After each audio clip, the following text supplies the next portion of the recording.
Hello friends, welcome to nice electronics. आज के इस वीडियो में मैं आपको बताने वाला हूँ कि INVIDIA की जो CHF 100 मॉडल की VFD आती है उसके अंदर हम बेसिक पैरामीटर कैसे सेट करते हैं एंड आपको आपकी एप्लीकेशन के लिए कौन सा पैरामीटर में चेंजेस करना है वो मैं आपको आज इस वीडियो में बताऊँगा। ठीक है, तो चलिए सबसे पहले स्टार्ट करते हैं। P0.00 तो पैरामीटर में जाने के लिए प्रोग्राम वाला बटन को प्रेस करना है, बाद में एंटर को प्रेस करना है। उससे क्या है कि P0.00 आ गया। ठीक है, तो ये पैरामीटर क्या डिसाइड करता है? Speed control model. आपको V/F कंट्रोल करना है, सेंसरलेस वेक्टर कंट्रोल करना है या टॉर्क कंट्रोल करना है। तो सबसे पहले इसमें आपको एंटर करना पड़ेगा। ठीक है, अभी जीरो है। जीरो का मीनिंग क्या होगा? V/F control.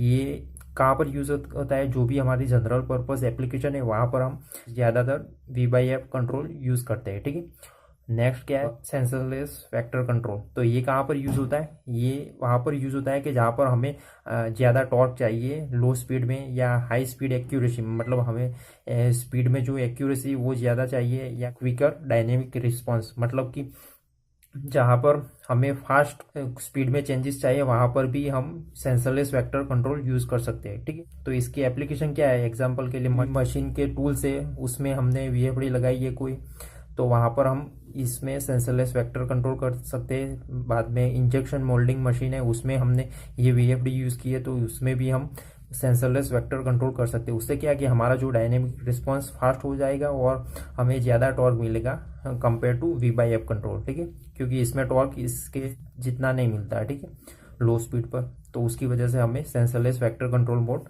यूज़ करना पड़ता है। ठीक है, P0.00 में बंद करेंगे तो सेंसरलेस वेक्टर कंट्रोल हो जाएगा। ठीक है, और नेक्स्ट क्या है? Torque control. तो टॉर्क कंट्रोल ये कहाँ पर यूज़ होता है? ये जहाँ पर यूज़ होता है जहाँ पर हमारी एप्लीकेशन कोई ऐसी है जहाँ पर हमें कांस्टेंट टॉर्क की रिक्वायरमेंट है।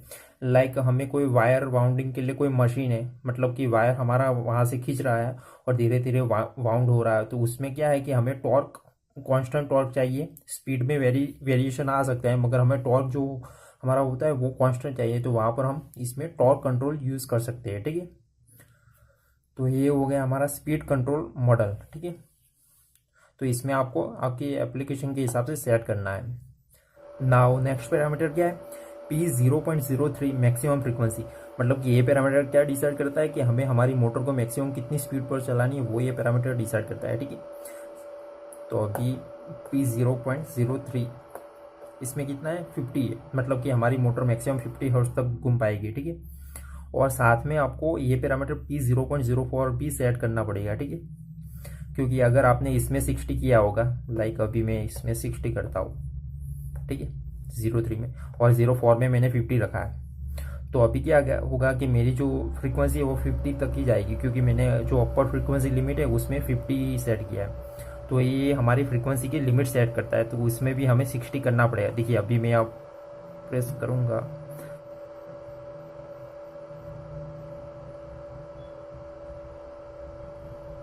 देखिए मैंने 60 एंटर किया, फिर भी मेरी जो स्पीड है वो 50 तक ही जा रही है, क्योंकि मैंने इसमें 50 सेट किया है। ठीक है, तो मुझे पहले क्या करना है? स्टॉप करना पड़ेगा, बाद में मैं इसमें 60 कर देता हूँ। प्रोग्राम P04 शिफ्ट का बटन को प्रेस करके आपको आगे पीछे करना है, बाद में उसको एंटर कर देना है। देखिए अभी मेरी स्पीड कितने तक जा रही है वो देखिए।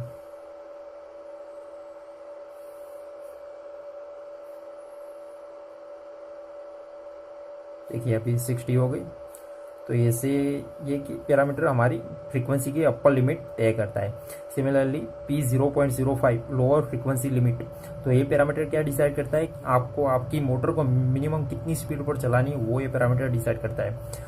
तो चलिए P0.05 में मैं अभी 10 हर्ट्ज कर देता हूँ। ठीक है, मिनिमम मेरी मोटर 10 हर्ट्ज से स्टार्ट होनी चाहिए। 10 हर्ट्ज से कम फ्रीक्वेंसी में मेरी मोटर घूमनी नहीं चाहिए। ऐसा करना है तो इसमें 10 करके एंटर कर दिया। ठीक है, अभी मैं स्पीड को कम कर देता हूँ। देखिए अभी मैंने 6 पर मेरी मोटर को घुमाने का ट्राई करता हूँ। ठीक है, देखिए मिनिमम 10 मैंने जो इसमें सेट किया है, तो मेरी मोटर 10 हर्ट्ज से स्टार्ट होगी। वो 10 हर्ट्ज से कम की स्पीड में वो स्टार्ट नहीं हो पाएगी। ठीक है, मैंने सेट 6 किया है, फिर भी मेरी जो मोटर है वो 10 हर्ट्ज पहले ही स्टार्ट होगी, क्योंकि इसमें मैंने 10 हर्ट्ज डाला है, ठीक है। नेक्स्ट पैरामीटर क्या है, P0.11 एक्सेलरेशन टाइम। तो ये पैरामीटर क्या डिसाइड करता है कि आपने जब भी आपकी VFD को स्टार्ट का कमांड दिया तो वो 0 से लेकर आपकी मैक्सिमम जो भी स्पीड है उतनी स्पीड कितनी देर में आनी चाहिए, तो वो ये टाइम डिसाइड करता है। देखिए मैं आपको प्रैक्टिकली दिखा देता हूँ। देखिए जैसे मैं रन करूँगा तो मेरी जो स्पीड है वो 60 हर्ट्ज तक जाएगी, तो वो कितनी देर में जानी चाहिए वो ये टाइम डिसाइड करता है, ठीक है। तो अभी इसमें P0.11 इसमें 10 सेकंड सेट है। आप आपकी एप्लीकेशन के हिसाब से सेट कर सकते हो। अगर आपको इसको कम करना है तो आप इसमें 1 सेकंड, 2 सेकंड, 3 सेकंड जो भी आपकी एप्लीकेशन के हिसाब से सेट कर सकते हो, ठीक है। Similarly P0.12 declaration time. तो ये टाइम क्या डिसाइड करता है, इसमें अभी 10 सेकंड सेट है, मैं इसको कम करके 5 सेकंड कर देता हूँ। तो उससे क्या होगा कि जैसे मैं मेरी VFD को स्टॉप का कमांड दूंगा ना, तो वो 5 सेकंड में 60 से लेकर 0 तक आ जाएगी, ठीक है। तो ये हो गया डिक्लेरेशन टाइम। अभी नेक्स्ट क्या है, P0.13। तो ये पैरामीटर क्या डिसाइड करता है, रनिंग डायरेक्शन सिलेक्शन। मतलब कि अगर हमने मोटर के कनेक्शन कर दिए हमारी VFD में और बाद में हमें पता चला कि हमारी मोटर रिवर्स घूम रही है, तो हमें मोटर के वायर को इधर उधर किए बिना हमें डायरेक्ट की प्रोग्रामिंग से उसको चेंजेस करना है। तो उसके लिए P0.13 में हमें 1 करना पड़ेगा, ठीक है। उससे क्या कि हमारी जो मोटर की डायरेक्शन है वो चेंज हो जाएगी डायरेक्टली मोटर के वायर को इंटरचेंज किए बिना, ठीक है।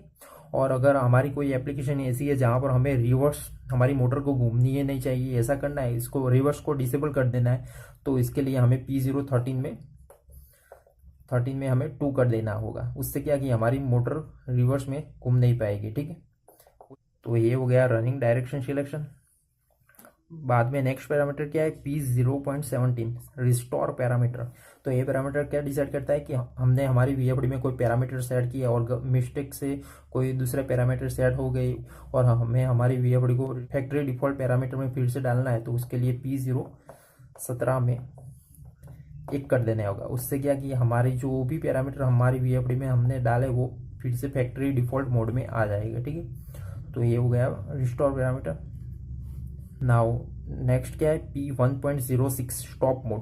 तो ये पैरामीटर क्या डिसाइड करता है कि जैसे ही हमने हमारी VFD को स्टॉप का कमांड दिया तो वो स्टॉप कैसे होनी चाहिए, हमने जो यहाँ पर डिक्लेरेशन टाइम सेट किया था उसके हिसाब से स्टॉप होनी चाहिए, या वो ऐसे ही मोटर अपने आप ही स्टॉप होनी चाहिए उसके फ्रिक्शन के अनुसार।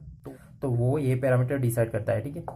तो P1.06 इसमें डिफॉल्ट 0 सेट होता है, मतलब कि डिक्लेरेशन टू स्टॉप, मतलब आपने जो भी टाइमिंग यहाँ पर सेट किया होगा उसके हिसाब से आपकी मोटर स्टॉप होगी, ठीक है।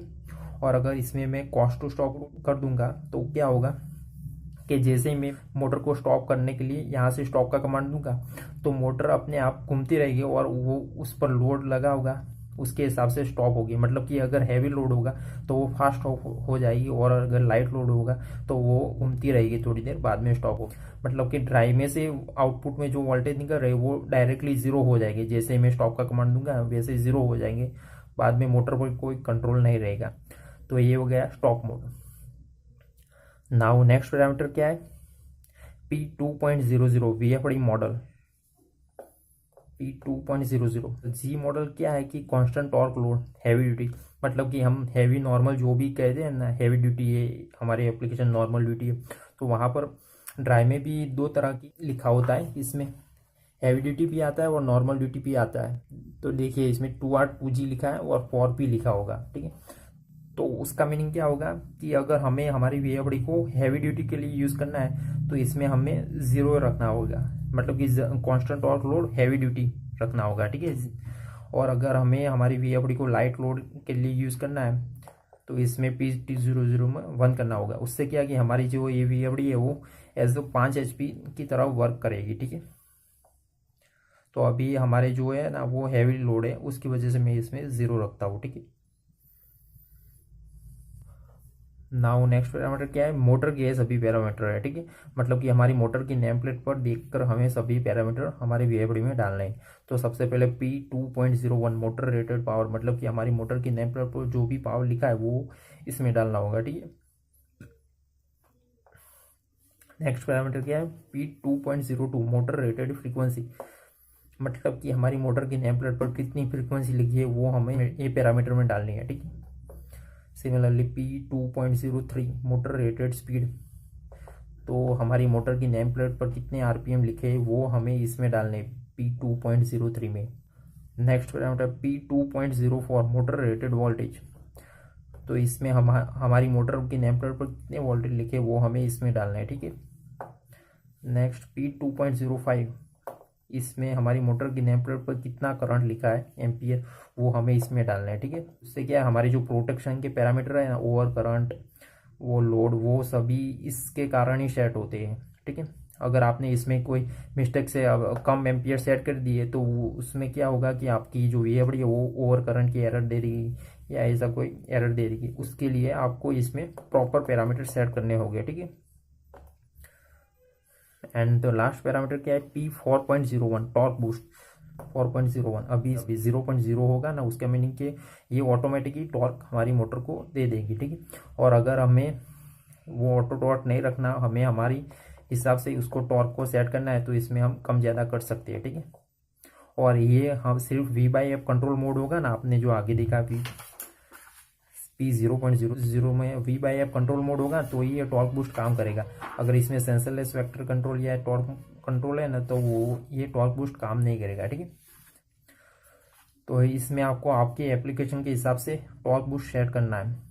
मतलब कि अगर आपका कोई लोड ऐसा है जहाँ पर आपने स्टार्ट कमांड दे दी आपकी VFD, फिर भी आपकी मोटर घूम नहीं पा रही, स्टार्टिंग में उसको लोड नहीं उठा पा रही, तो आपको इसमें थोड़ा बढ़ाना पड़ेगा। उससे क्या कि आपका जो लोड है वो तुरंत उठा पाएगी, ठीक है। और अगर आपको ज़्यादा टॉर्क की ज़रूरत नहीं है और इसमें आप ज़्यादा सेट करते हो तो क्या होगा कि आपकी जो मोटर है वो ज़्यादा एम्पियर लेगी, ठीक है। उसके लिए क्या है कि आपको आपके एप्लीकेशन के हिसाब से सेट करना होगा। तो ठीक है फ्रेंड्स, ये हो गए हमारे INVT CHF 100A मॉडल की VFD के बेसिक पैरामीटर। एंड आपको आपके एप्लीकेशन के हिसाब से कौन से पैरामीटर में चेंजेस करना है वो भी मैंने आपको आज इस वीडियो में बताया, ठीक। और अगर आपको अभी भी कोई भी डाउट है इसमें तो मुझे नीचे कमेंट में लिख सकते हो, मैं उसका आंसर जरूर दूंगा। और अगर आपको ये वीडियो थोड़ा भी हेल्पफुल लगा हो तो इस वीडियो को लाइक, और अगर आप मेरे चैनल पर नए हैं तो मेरे चैनल को सब्सक्राइब करके बेल आइकन को प्रेस करना मत भूलिएगा। So thank you friends for watching this video.